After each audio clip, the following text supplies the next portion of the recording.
नमस्कार। आता मात्र सर्वच जण सायलीला नको नको ते बोलत असतात, ते ऐकून मधुभाऊंना खूपच वाईट वाटतं। आता सर्वजण आपापल्या घरी जातात। सायली अर्जुनचं आता लग्न झालेलं आहे।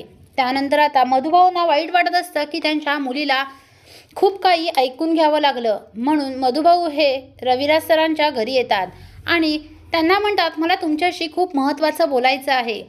तेव्हा रविराज म्हणतात, मला तुमच्याशी बोलण्याची अजिबात इच्छा नाही। तेव्हा मधुभाऊ म्हणतात, अहो, मला तुम्हाला फक्त एकच गोष्ट सांगायची आहे, तेवढी एक गोष्ट माझी ऐकून घ्या, मी लगेच जातो, मी तुमच्या घरात पण येत नाही, प्लीज जरा तुम्ही बाहेर या। मग रविराज म्हणतो, नाही, मला तुमची एकही गोष्ट ऐकून घ्यायची नाहीये। तुम्ही आणि तुमच्या त्या मानलेल्या मुलीने माझ्या मुलीला खूप त्रास दिला आहे, तिच्या डोळ्यात मी परत पाणी बघितलं, त्यामुळे नाही, तुमचा आणि आमचा आता काहीच संबंध नाही। तेव्हा प्रतिमा म्हणते, रविराज, अहो, ते इथपर्यंत आले आहेत, काहीतरी महत्त्वाचं असेल म्हणूनच ना, मग जरा एक गोष्ट तरी त्यांची ऐकून घ्या ना। तेव्हा रविराज आता प्रतिमा म्हणते म्हणून ऐकायला तयार होतो।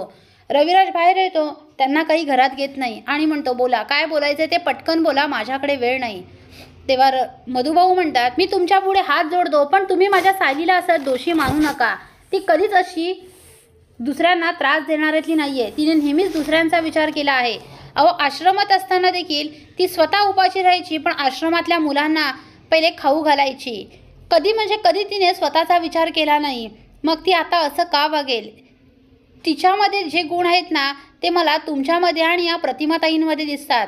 पण तुम्हाला खरंच तुमची ही मुलगी आहे प्रिया ही तुमची वाटते का? कारण प्रियाची गुण तुमच्यामध्ये मला दिसतच नाही। प्रियाचा तापट स्वभाव, तुम्ही आणि प्रतिमाताई किती शांत स्वभावाचे आहात। प्रतिमा सगळी उलट स्वभावाची आहे, पण तुमचे सगळे गुण मला या सायलीमध्ये दिसतात।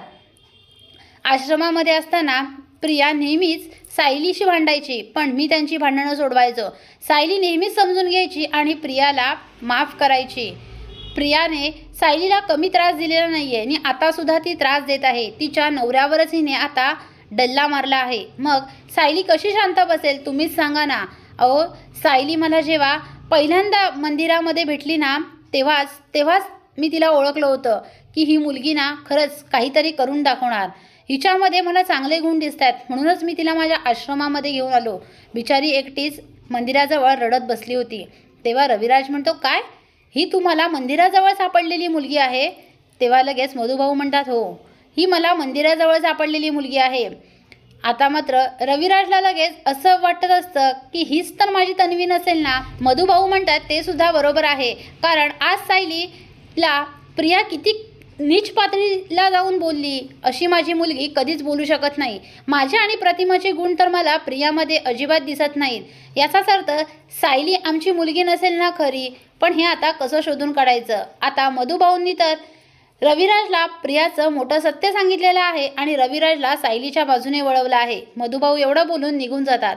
आता रविराज हा तोच विचार करत असतो। आता रविराज हा सायलीला खरंच भेटून तिला आशीर्वाद देईल का आणि सुभेदारांना देखील समजावेल का सायलीला घरात घेण्यासाठी, ते पाहणे कमालीचे ठरणार आहे। असेच मालिकांचे नवनवीन अपडेट पाहण्यासाठी व्हिडिओला लाईक आणि चॅनलला सबस्क्राईब करायला विसरू नका। थँक्यू।